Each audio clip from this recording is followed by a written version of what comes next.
Hello friends, welcome back to my channel. இன்றைக்கி நம்ம சேனலில் இவ்வளவு நாளாக இது தெரியாமல் போச்சு அப்படின்னு நீங்கள் திங்க் பண்ணுற அளவுக்கு வீட்டில் இருக்கிற வெறும் பொட்டுக்கடலையும் சர்க்கரையை வச்சு சூப்பராக அட்டகாசமான 3 விதமான ஸ்வீட் ரெசிபி பண்ணாங்க. 1 கப் அளவுக்கு பொரிகல்ல ஒரு மிக்ஸி ஜாரில் சேர்த்துட்டு 2 ஏலக்காவும் சேர்த்துட்டு நைஸாக பவுடர் பண்ணி எடுத்துகிட்டு வந்துக்கலாம். இப்போ ஒரு கடாயில் 2 ஸ்பூன் அளவு நெய் சேர்த்துக்கலாம். நெய் நல்லா சூடாக ஆன உடனே நம்ம அரைச்சி எடுத்துகிட்டு வந்த பொரிகடலை மாவை சேர்த்துட்டு ஒரு 5லேருந்து ஒரு 8 நிமிஷம் அந்த பச்சை வாசனை போகிற வரைக்கும் நல்லா வறுத்து எடுத்துட்டா போதும். வறுத்தெடுத்த பொரிகடலை மாவை ஒரு சல்லடையில் கொட்டி நல்லா சளிச்சு ஒரு ஓரமாக எடுத்து வச்சுக்கலாம் ரெடியாக. இப்போது ஒரு பாத்திரத்தில் 1 கப் அளவு சர்க்கரை சேர்த்துக்கலாம். இந்த 1 கப் அளவு சர்க்கரைக்கு பார்த்திங்கன்னா 1/4 கப்லேருந்து ஒரு 1/2 கப் அளவு தண்ணி சேர்த்தா போதும். சர்க்கரை முங்குற அளவுக்கு தண்ணி சேர்த்துட்டு நல்லா சர்க்கரை நல்லா கரைஞ்சோடனே பார்த்திங்கன்னா ஒரு லெமன் ஜூஸ், ஒரு 1/2 லெமன், பெரிய பழமாக இருந்தால் ஒரு 1/2 லெமன் சேர்த்துக்கோங்க, இல்லைனா 1/2 லெமன் ஜூஸ் சேர்த்துட்டு இந்த அளவுக்கு பார்த்திங்கன்னா சர்க்கரை தேன் கலர் ஆகிற வரைக்கும் சிம்லேயே வச்சு குக் பண்ணிக்கலாம்.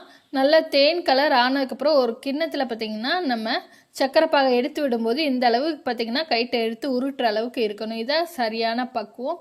இப்போ ஒரு தட்டில், சில்வர் தட்டில் பார்த்திங்கன்னா நான் நெய்யே இல்லைன்னா வாசனை வராத எண்ணெய் தடவி வச்சுக்கோங்க.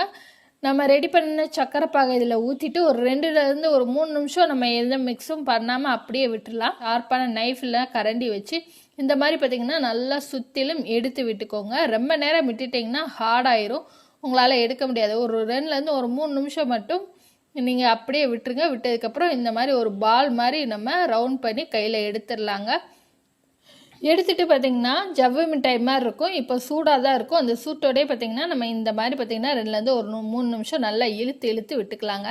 இழுத்து விட்டுட்டு கீழே பார்த்திங்கன்னா கவுண்டர் டாப்பை நல்லா தொடச்சிட்டு நம்ம ரெடி பண்ண பொட்டுக்கடலை மாவையும் சேர்த்துட்டு நம்ம பால் மாதிரி இழுத்து விட்டுக்கிட்டு இருந்தோம் இல்லையா, அதை இப்போ வந்து பார்த்திங்கன்னா ஒரு ரவுண்டு ஷேப்புக்கு கொண்டு வந்து இழுத்து மடித்து விடணுங்க. இழுத்து விட்டு பார்த்திங்கன்னா ஒரு 8 சேஃபில் மடிச்சுட்டு மறுபடியும் பார்த்திங்கன்னா இழுத்து விட்டு ஒரு 8 சேஃபில் மடித்து விட்டுக்கணுங்க. இதே மாதிரி பார்த்திங்கன்னா நீங்கள் எந்த அளவுக்கு இழுத்து மடித்து விடுறீங்களோ அந்த அளவுக்கு பார்த்திங்கன்னா நல்லா உதிரியாக நம்மளுக்கு லேயர் கிடைக்கும். 1 கப் அளவு சர்க்கரை, 1 கப் அளவு பொரிகடலை மாவு வச்சு நல்லா நம்ம உதிரியாக பார்த்திங்கன்னா ஸ்வீட்டு சோம்பு அப்படி சூப்பராக ரெடி பண்ணியாச்சு. இது எங்கள் ஊர் சைடில் பனரசன்னு சொல்லுவாங்க. ஸோ உங்கள் வீட்டு சைடெலாம் எப்படி சொல்லுவாங்கன்னு கீழே கமெண்ட் பாக்ஸில் கமெண்ட்டுங்க.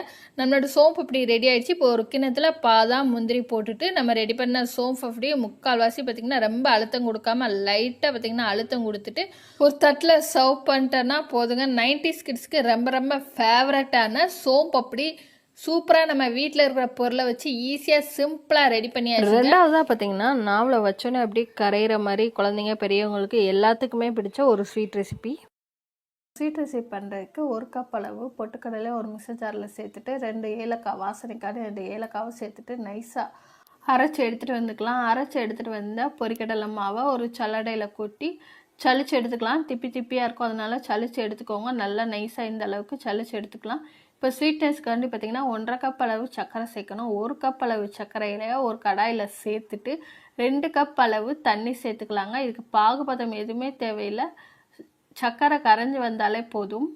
சர்க்கரை தண்ணியை கரைச்சி எடுத்துக்கலாம். நல்லா கரைஞ்சிடுச்சு. இப்போ அடுப்பில் ஒரு அடிக்கனமான பாத்திரம் வச்சுட்டு 2 ஸ்பூன் அளவு நெய் சேர்த்துக்கலாங்க. இந்த நெய்யில் பார்த்திங்கன்னா ஒரு 10லேருந்து ஒரு 15 முந்திரி பருப்பு நல்லா பொன்னிறமாக செவந்து வர வரைக்கும் வறுத்துட்டு நெய்யிலேருந்து அந்த முந்திரி பருப்பை எடுத்து வச்சுக்கலாம். இப்போ அதே நெய்யில் பார்த்திங்கன்னா நம்ம சலிச்சு வச்சுருந்த பொட்டுக்கடலை மாவை நெய்யில் சேர்த்துட்டு ஒரு 3லேருந்து ஒரு 5 நிமிஷம் வரைக்கும் பார்த்திங்கன்னா அந்த பச்சை ஸ்மெல் போகிற வரைக்கும் நல்லா கலந்து விட்டுக்கலாம். கட்டி இல்லாமல் நல்லா வேக வச்சு எடுத்துக்கோங்க. ராஸ்பல் போகிற வரைக்கும் நல்லா ராஸ்பல் போய் நல்லா பொரிக்கடலை மாவு கலர் சேஞ்ச் ஆகி வந்ததுக்கப்புறம் நம்ம ரெடி பண்ணி வச்சுருந்த சர்க்கரை தண்ணியை ஊற்றி மீடியம் ஃப்ளேம்லேயே வச்சு நல்லா கட்டி இல்லாமல் ஒரு 5 நிமிஷம் பார்த்திங்கன்னா மிக்ஸ் பண்ணிக்கிட்டே இருந்திங்கன்னா நல்லா கட்டி இல்லாமல் வந்துடும். இப்போது அல்வாவோட கலர் வர்றதுக்காண்டி பார்த்திங்கன்னா ஒரு 1/2 கப் அளவு சர்க்கரையை அதே கடாயில் சேர்த்துட்டு தண்ணி எதுவுமே சேர்க்காமல் லைட்டாக மிக்ஸ் பண்ணிக்கிட்டே இருந்திங்கன்னா ஒரு தேன் கலர் மாதிரி வரும். இந்த தேன் கலர் வர்ற வரைக்கும் பார்த்திங்கன்னா சிம்மில் வச்சு குக் பண்ணி எடுத்துக்கோங்க. இந்த கேரமலைஸ் பண்ண சர்க்கரையை அப்படியே பார்த்திங்கன்னா நம்ம அல்வாவில் சேர்க்கும்போது எந்த ஒரு ஃபுட் கலருமே சேர்க்க வேணாம், நம்மளுக்கு அல்வாவோட கலர் அப்படியே நம்மளுக்கு கிடைக்கும். கேரமலைஸ் பண்ண சர்க்கரையை நம்ம சேர்த்துடலாங்க. சேர்த்துட்டு ஒரு 5 நிமிஷம் நல்லா மிக்ஸ் பண்ணி விட்டிங்கன்னா இந்த அளவுக்கு கட்டி ஆகிடும். நல்லா கெட்டி ஆனதுக்கப்புறம் இந்த ஸ்டேஜில் 2 ஸ்பூன் அளவு நான் நெய் சேர்த்துக்கிறேன். நீங்கள் நெய்க்கு பதிலாக ஒரு 2 ஸ்பூன் அளவு ஆயில் கூட சேர்த்துக்கலாம். ஒரு நெய் சேர்த்துட்டு ஒரு 5லேருந்து ஒரு 10 நிமிஷம் நல்லா மீடியம் ஃப்ளேமில் வச்சு குக் பண்ணிங்கன்னா இந்த அளவுக்கு பாத்திரத்தில் ஒட்டாமல் நம்மளுக்கு உருண்டு திரண்டு வரும். வறுத்த முந்திரியும் சேர்த்துட்டு அடுப்பை ஆஃப் பண்ணி நம்ம இப்போ தட்டில் சர்வ் பண்ணிடலாங்க. நல்லா ஒட்டாமல் அல்வா சூப்பராக ரெடி ஆயிடுச்சு பாருங்கள். வீட்டில் இருக்கிற பொட்டுக்கடலை சர்க்கரையை வச்சு சிம்பிளான இன்க்ரீடியன்ஸ் வச்சு நல்லா ஹெல்த்தியாக ஆரோக்கியமான ஒரு ஸ்வீட் ரெசிபி ரெடி பண்ணியாச்சுங்க. இந்த அல்வா செய்யறதுக்கு ஒரு 10லேருந்து 15 நிமிஷம் தான் ஆகும். மூணாவதாக பார்த்தீங்கன்னா பாலே இல்லாமல் பால்கோவா, பெட்டி கடையில் கிடைக்கக்கூடிய 1 ரூபாய் பால்கோவா தான். அந்த பொட்டுக்கடலையும் சர்க்கரையை வச்சு நம்ம ரெடி பண்ண போகிறோம். நம்ம வந்து வீட்டிலே பார்த்திங்கன்னா இந்த பால்கோவா குழந்தைங்களுக்கு ஈஸியாக ரெடி பண்ணி கொடுத்துடலாம். ஸ்கூல் போகிற குழந்தைங்களுக்கு டெய்லி பார்த்திங்கன்னா 2 நீங்கள் ஸ்நாக்ஸ் வச்சு கொடுத்துடலாம். இந்த ஸ்வீட் ரெசிபி 90s கிட்ஸ்க்கு ரொம்ப ரொம்ப ஃபேவரட்டான ஸ்வீட் ரெசிபி பால்கோவாங்க. இந்த பால்கோவா செய்கிறதுக்கு 1 கப் அளவு பொரிக்கடலை எடுத்துருக்கேங்க, பொட்டுக்கடலை. 1 கப் அளவு சர்க்கரை எடுத்திருக்கேன். 1/2 கப் அளவு டால்டா எடுத்திருக்கேன். நல்லா மெல்ட் பண்ணி உருக்கி எடுத்துருக்கேங்க. நீங்கள் டால்டாக்கு பதிலாக நெய் எடுத்துக்கலாம். நெய் கூட நல்லா ஹெல்த்தியாக இருக்கும். இல்லைன்னா வாசனை வராத ஆயில் இருந்தாலும் நீங்கள் அது கூட எடுத்துக்கலாம். Refined oil, palm oil, vegetable oil அந்த மாதிரி எடுத்துக்கலாம். இதுக்கு தேவையான இன்க்ரீடியன்ஸ் இவ்வளோதாங்க. 3 பொருள் தான். ஒரு ஈரமில்லாத மிக்சி ஜாரில் நம்ம எடுத்திருந்த 1 கப் அளவு பொட்டுக்கல்ல, 1 கப் அளவு சர்க்கரையும் சேர்த்துக்கலாங்க. நான் சர்க்கரை கம்மியாக இருந்ததுனால பவுட்ரு பண்ண சர்க்கரை இருந்தது, அதையுமே நான் சேர்த்துட்டுக்கிறேன். பவுட்ரு பண்ண சுகர் சேர்க்கணும்னு அவசியம் இல்லை. ஸோ என்கிட்ட கம்மியாக இருந்தது, அதனால் நான் பவுட்ரு பண்ண சுகர் எடுத்துக்கிட்டேன். நீங்கள் கரெக்டான ரேஷியோன்னு பார்த்தீங்கன்னா 1 கப் அளவு பொட்டுக்கல்லைக்கு 1 கப் அளவு சர்க்கரை சேர்க்கணுங்க. 1/2 கப் அளவு டால்டா, நெய் அந்த மாதிரி சேர்த்துக்கோங்க. இதுதான் கரெக்டான ரேஷியோ. நம்ம எடுத்த சர்க்கரையும் பொட்டுக்கல்லையும் நல்லா ஒரு மிக்சி ஜாரில் சேர்த்து நல்லா பவுட்ரு பண்ணி எடுத்துகிட்டு வந்துக்கணுங்க. நம்ம பவுட்ரு பண்ணதை ஒரு ஓரமாக வச்சுட்டு இப்போ அடுப்பில் நம்ம கடாய் வச்சாச்சு. கடாயில் பார்த்தீங்கன்னா நான் 1/2 கப் அளவு எடுத்திருந்தேன் டால்டா சேர்த்துக்கிறேங்க. கொஞ்சம் மீடியம் ஃப்ளேமில் வச்சுட்டு கொஞ்சம் சூடு ஏறணுங்க. கை பொறுக்கிற அளவு சூடு ஏறினதுக்கப்புறம் நம்ம ரெடி பண்ணின பொட்டுக்கல்ல சர்க்கரை பவுடரை இதில் சேர்த்துக்கிடணுங்க. அடுப்பை ஆஃப் பண்ணிவிட்டு நம்ம சேர்த்துக்கணும். இப்போ கொஞ்சம் ஹீட் ஆகிடுச்சு. ஹீட் ஆனதுக்கப்புறம் நம்ம சேர்த்துடுவோங்க. சேர்த்துட்டு அடுப்பை ஆஃப் பண்ணிடணும். அடுப்பை ஆன்லேயே வச்சுட்டு நம்ம பால்கோவா மிக்ஸ் பண்ணோன்னா அந்த ஹீட்டுக்கு சர்க்கரை பார்த்திங்கன்னா இலக்கம் கொடுத்து ரொம்ப தண்ணியாகிடும். ஸோ சர்க்கரை பொட்டுக்கல்ல மாவை சேர்த்துட்டு அடுப்பை ஆஃப் பண்ணிவிட்டு அந்த ஹீட்லேயே பார்த்திங்கன்னா நம்ம நல்லா மிக்ஸ் பண்ணி விட்டுக்கணுங்க. நல்லா கலந்து விட்டுக்கோங்க. இப்போ இந்த அளவுக்கு இருக்குது. நல்லா மிக்ஸ் பண்ணதுக்கப்புறம் இந்த பால்கோவாவோட கலரே கொஞ்சம் சேஞ்ச் ஆகிடுங்க. இந்த அளவுக்கு நல்லா திக்னஸாக இருக்கணும். உங்களுக்கு இலக்கமாக இருக்கிற மாதிரி தெரிஞ்சதுன்னா கூட கொஞ்சம் 1 ஸ்பூன் 2 ஸ்பூன் அளவு பொட்டுக்கடலையை பவுட்ரு பண்ணி இது கூட சேர்த்துட்டு இந்த அளவுக்கு நல்லா திக்னஸாக இருக்கணுங்க. இப்போ நம்ம ரெடி பண்ண பால்கோவா ஒரு தட்டில் மாற்றிக்கலாங்க. நீங்கள் உங்ககிட்ட சாப்பிட்ற தட்டு இல்லை மோல்டு எதுலனாலும் இந்த பால்கோவாவை மாற்றிக்கலாங்க. நான் பார்த்திங்கன்னா ஒரு சின்ன டிஃபன் பாக்ஸ் மூடியில் தான் இதை செட் பண்ண போகிறேன். கடையில் இருக்கிற எல்லா மாவையும் பார்த்திங்கன்னா கைட்டை எடுத்துகிட்டு இந்த மாதிரி கை பொறுக்கிற சூடு வந்தோடனே நல்லா செட் பண்ணி விட்டுக்கலாங்க. நல்லா அழுத்தம் கொடுத்துக்கலாம். எந்த அளவுக்கு நல்லா அழுத்தம் கொடுத்து செட் பண்ணுறோமோ அந்த அளவுக்கு பால்கோவா பார்த்திங்கன்னா உடையாமல் உதிராமல் வரும். ஸோ கரண்டி வச்சு நல்லா நம்ம செட் பண்ணியாச்சு. நான் இந்த டிஃபன் பாக்ஸ் மூடியில் நெய்யோ எண்ணெயோ பட்டர் ஷீட்டோ எதுவுமே தடவலைங்க. தடவாமே பார்த்திங்கன்னா நான் மாவை செட் பண்ணி வச்சுருக்கிறேன்.